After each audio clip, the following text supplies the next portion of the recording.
It was 1:43 a.m. on July 30th, 2025, when the skies over Ukraine shook, not with thunder, but with war. From every direction, 320 Russian drones and 8 cruise missiles swarmed across the border in a coordinated surprise attack. Within minutes, Kherson was gone. 32 civilians died instantly. 14 more were badly injured. A school, a church, a hospital, and hope itself were ripped apart in the darkness. But Ukraine's answer came faster than anyone expected. 72 hours later, the counterstrike wasn't a barrage of billion-dollar missiles. It was 270 homemade UAVs, built from scrap parts, GPS tracking, and salvaged explosives. And they didn't just hit back, they humiliated. How could something so cheap slip past Russia's defenses and cripple a multi-million-dollar military hub? That night, the sky over Ukraine lit up in flames. It wasn't fireworks. It was calculated, brutal, relentless. A swarm of Lancets, Shaheds, and tactical loitering munitions entered Ukrainian airspace, followed closely by 8 cruise missiles. Ukrainian radar stations scrambled. Air defenses roared to life. 61 drones were shot down. An impressive effort, but not enough.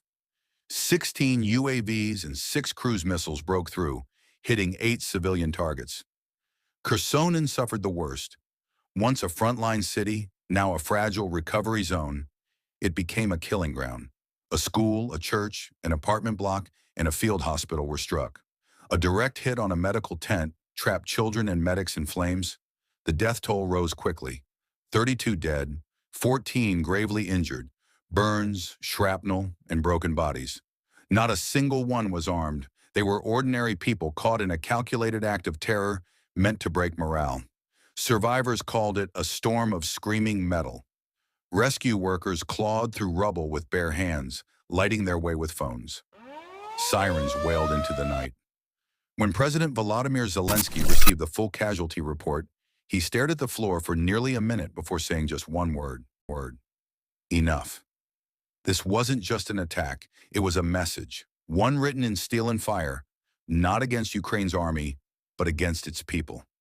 At 5:10 a.m., deep in a secure bunker under the presidential office, Zelensky met with his top commanders. No speeches, just maps, images, and grief. The decision was made. There would be no ballistic missiles, no stealth bombers, no NATO airstrike. Instead, Ukraine's reply would be something Russia would never expect. 270 homemade UAVs, assembled in garages and workshops across the country, from commercial drone motors, dash cameras, cheap GPS modules, and explosives harvested from unexploded Russian shells. They weren't sophisticated, but they didn't need to be. Their strength was in silence, in surprise. Their target, the Sochi oil depot, a massive fueling hub feeding Russia's armored units near the southern front. At 3:10 a.m. on August the 2nd, as Sochi slept under the hum of security floodlights, the drones came. Flying low to avoid radar, wrapped in aluminum foil to hide their heat signatures, and guided by open-source software, they crossed into Russian airspace. Each one cost less than $600. Together, they represented millions in potential destruction. At 3:12 a.m., the first UAV slammed into fuel tank 14C, igniting 280,000 barrels of diesel. The explosion turned the night into day. Secondary blasts tore through fuel lines, sending fireballs 200 feet high and shattering windows for miles. In the chaos, Russian soldiers ran in every direction, some barefoot, others dragging burning comrades from the wreckage. The drones kept coming. For 7 relentless minutes, they struck fuel trucks, pumping stations, and a yard where 12 T-90 tanks sat waiting to be refueled. Some tanks exploded in place, their turrets hurled into the air like giant shrapnel. By the time firefighters arrived at 3:43 a.m., the blaze was beyond control. Smoke rose 500 feet into the sky, visible even from satellites over the Black Sea. More than 60% of the depot destroyed, tens of millions of dollars in fuel lost. Dozens of Russian soldiers killed or severely burned. Refueling in southern Russia was paralyzed for days. Satellite images the next morning showed charred tanks, molten metal, and a once bustling depot now reduced to a black crater. Russia's state media said nothing, but the silence spoke louder than any statement. Around the world, analysts marveled at the scale of the damage. Military experts called it a textbook case of asymmetric warfare. Ukraine had spent roughly $150,000 on the operation. The damage to Russia, an estimated $320 million, plus weeks of logistical disruption. For Russia, Sochi had always been safe, far from the front lines. That illusion burned to ash in just 7 minutes. For the first time in 2 decades, the United States faced a chilling reality. Mainland America was now within direct strike range. Hidden under the cover of rail smoke and satellite haze, Russia had quietly carved out a brand new ICBM corridor in the Far East. Each base was built in silence, each launch pad designed for one purpose: to deliver a nuclear first strike. Time was running out. Within 48 hours of confirming the sites, the White House Situation Room lit up with urgency. Generals from U.S. Cyber Command, Strategic Command, and NATO's Forward Command Center connected over encrypted feeds. The mood was grim. 3 launch bases, 96 hours from going operational, each capable of firing RS-28 Sarmat missiles, Satan IIs, each carrying 10 nuclear warheads. Enough firepower to erase entire East Coast cities. Satellite images told the story in sharper detail. Fuel tankers disguised as civilian cargo. Engineers sealing command centers inside blast-resistant domes meant to survive bunker busters. These weren't out. They were war machines. At 21 hours aboard the USS Ronald Reagan in the Bering Sea, the plan was locked in. Codename, Operation Iron Torch. 9 FA-18 Super Hornets would deliver the kill shots. 6 EA-18G Growlers would blind Russian radar across a 70-mile radius. 6 F-15 Eagles would own the skies.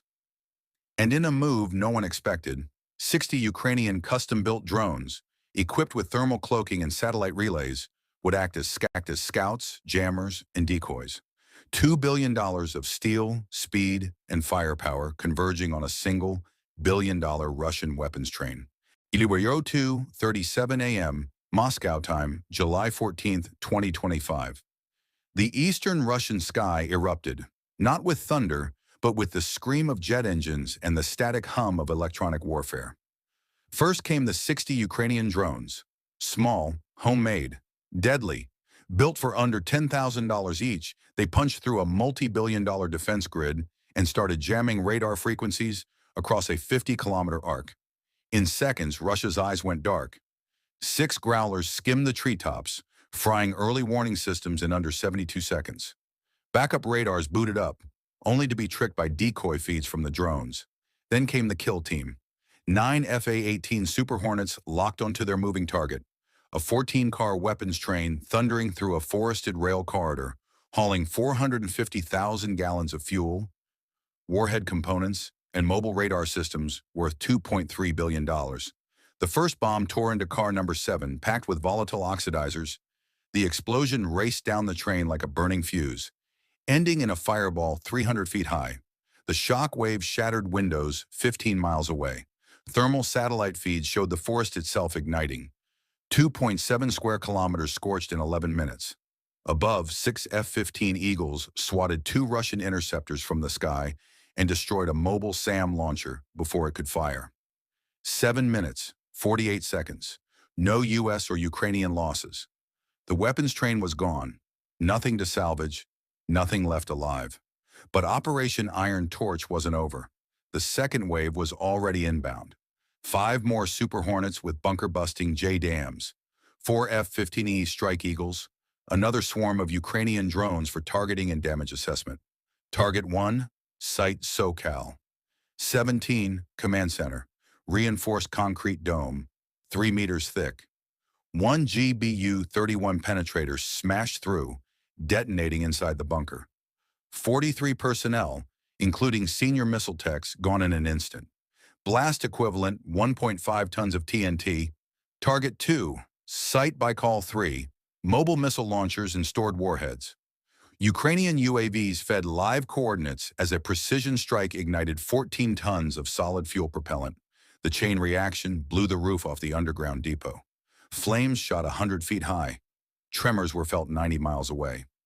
Target 3, Site Krylo 9, Barracks and Logistics Hub, minimal air defenses. At 03:41 a.m., 3 guided bombs ripped through the 270-foot-long barracks. The roof collapsed inward, trapping dozens inside. Fires raged for hours. Secondary explosions kept rescue teams out. By dawn, all 3 ICBM sites were useless. What took Russia 17 days and $4.5 billion to build was erased in under 11 minutes. Moscow was humiliated. Its newest nuclear assets, gone. Its billion-dollar weapons train, gone. Over 230 personnel lost, all in less than a quarter of an hour. At 7 a.m. Washington time, the president addressed the nation. America does not wait for threats to reach our shores. We meet them where they rise. If you point a nuclear weapon at our homeland, you won't get a warning, you'll get a crater. Behind closed doors, NATO leaders poured over intel from the operation. The strikes had uncovered a new problem. Chinese surveillance drones operating just 40 kilometers from Site Krylo 9. The red lines had been crossed by more than one adversary. Ukraine's defense minister stood alongside the Air Force commander for a rare joint statement. The United States believed in us when others hesitated. With every drone we launch, we honor that trust and reclaim what is ours.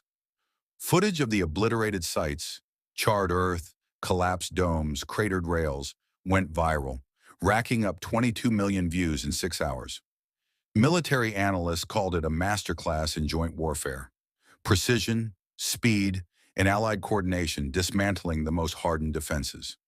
But beneath the praise was a sobering truth. Russia's next move was unknown, and the risk of escalation hung over every NATO briefing.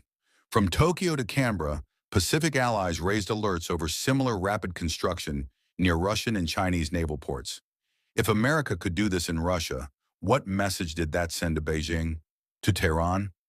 By nightfall, the USS Ronald Reagan had repositioned. Drone factories in Kiev ran at full capacity. The battlefield was now global, and distance no longer meant safety. Operation Iron Torch was more than a strike. It was a warning written in steel and flame. A reminder that wars now start with code, end with craters, and are won by those who act first. And America, when it acts, still strikes hardest.